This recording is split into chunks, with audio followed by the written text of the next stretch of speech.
Hello, this is Dave, and welcome to Equity Story.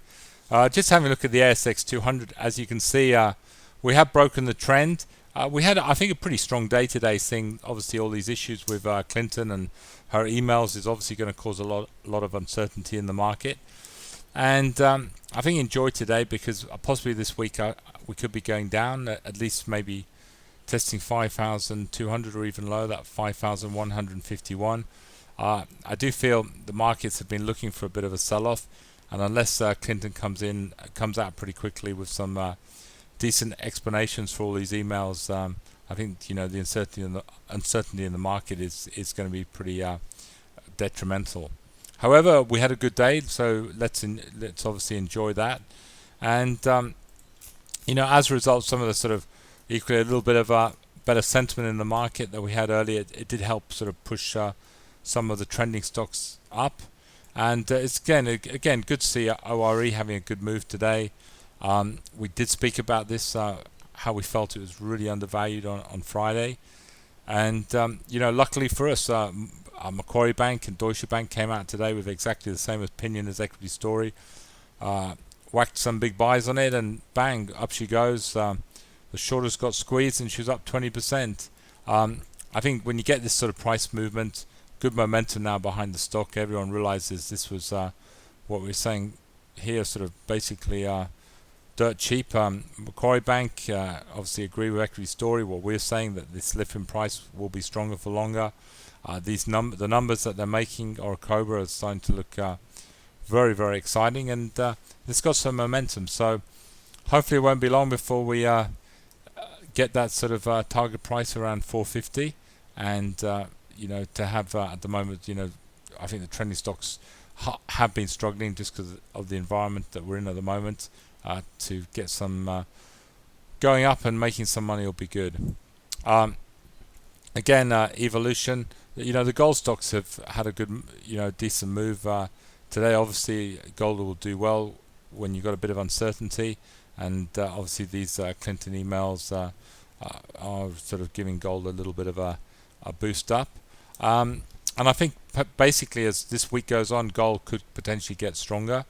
I think you've got to see the reason for the emails. I don't think Comey would have, that he's a director of the FBI. I don't think he would have said there's an issue here unless they'd already read something or seen something where they believe Clinton had done something illegal or wrong. So possibly as more and more information comes out, we could see gold do better and better and better. And with Evolution sitting on a nice sort of, I think, long-term moving average, if you can get that little buy signal, and she tends to hold that moving average. So as long as you can hold this and go on with it, I think could be excellent buying even around here. Northern Star as well, again, very similar, beautiful trending stock. See how always holding that moving average, come back here, it's come back, held the 50 and bang, up she goes again. And again, a bit more scandal, a bit more worry on the email front, and I think you're going to see gold just do better and better.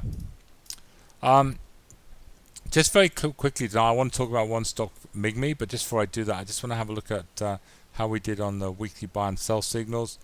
And as you know, on Einstein's trending blog, we give you a whole list of stocks that we think should do well, or have got good momentum behind them. And the first one is Corporate Travel. As you can see for us, it's got a great sort of trending chart, had a nice little buy signal, looked really bullish, and surprise today went as high as 1925, hitting record yearly highs, and in the end came back and settled about $19, but at one stage I think it was up a good 3 or 4%. Oz Minerals again had that fantastic buy signal, went for it really strongly, had a good day today, and a pretty not a fantastic market. It ended up about 5.51%. FMG actually did something very similar, went straight for that buy signal, went as high as 662 before settling down a little bit lower, and I think IGO was that, ignore the fact it says down, actually opened at 420 and was up as well, 426. So basically all those sort of weekly classic buy signals, we call them, did extremely well. And again, stocks that we said were bullish, I think Rio we hit record highs today. Northern Star obviously did well. Min looks very good. AWC was up. Spark did very, very well. And BLA says down from the open, it was only down 2 points. So again, those weekly buy and sell signals, generally speaking, doing very, very well. Just as the stocks that we had classic sell signals on, IAG, Oil Search, ORG, again were pretty weak, and CBA actually did quite well. So CBA reversed the other way. But generally speaking, again, those weekly buy and sell signals really doing some absolutely fantastic jobs for those really shorter term day traders. What I would like to have a look at tonight is MIGME, and we put a lot of great stories on Equity Story, and we do a lot. We do obviously some fantastic hits, 3-year growth and 10 baggers. One that hasn't really performed for us from a charting point of view is MIGME, but I had a chat with Stephen Grow, the CEO, today, and we talked about basically the history of MIGME, and there's you got the MIGME chart. MIGME opened, listed around sort of September time 2 years ago. What MIGME is, those who don't know, it's potentially the Facebook of Southeast Asia, and they listed there with around sort of 5 million users. Well, sort of 2 years down the track, the share price, I think the market caps may be more or less the same, but because they have raised a bit of money. But there you can see the obviously the market cap now is less than 50 million. And today they had a pretty weak day. And what I want to do is talk to you a little bit about the company, and about my little chat with Stephen Go tonight. Now, when they started, they had 5 million active users, or just under. Now they've got 37 million active users. And you might wonder, a company with 37 million active users, they've gone from 5 to 37. The revenue model is growing. Why have they sold down? And I think it's basically the MIGME issue is, and just having a look at the report here, I think what basically obviously the mums and dads, they're looking at this report, there's something they didn't like, and that's they've gone from 43 million active users down to 37. And when I questioned Stephen about that, Stephen said to me, listen, what we did, we got rid of a lot of sort of members who were not active members. They were users, but it was generally through spamming. And so what they did, they cleaned up the system. But what he you might find it strange why they did that now and they didn't do it sort of 6 or a year ago. That I don't know. But the main thing is the monthly active users of MIGME have grown every quarterly since they've been going. And and I think important to see is that there's obviously the artists that they're using to monetize the website is also growing from 490 to 3,200. The cash receipts are growing. They had a lot of Stephen said they're a little bit sort of hitting puberty at the moment. They had a lot of restructuring costs. They had a lot of issues raising finance. So I think it sort of affected the business over the last quarter. But he's pretty confident with the deals they put in place, and what I think he was sort of implying to encourage people to obviously have a look at is the deal they've done with PT Media in Indonesia, MNC.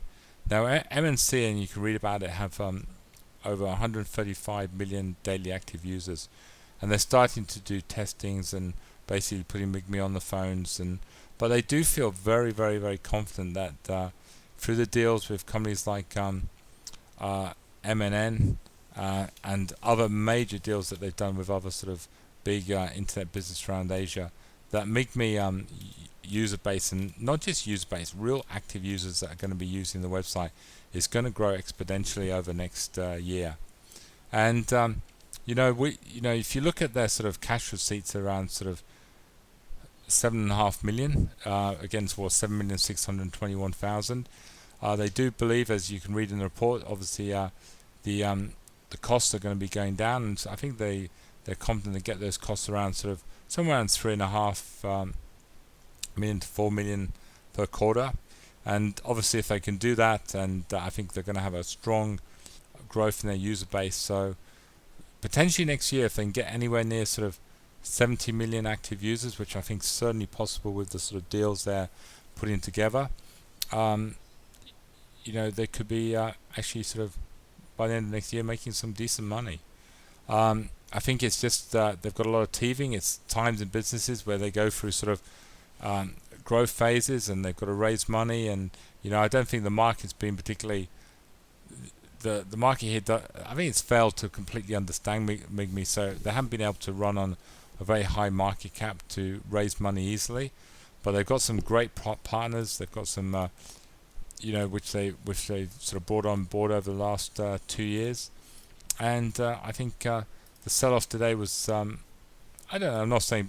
I think it's people just getting a little bit fed up, and people losing patience. But for those who are patient, and I think with these 10 baggers, you need to be. MIGME is performing on a lot of fronts, and I think yes, certainly it'd be nice if they had sort of more cash in the bank.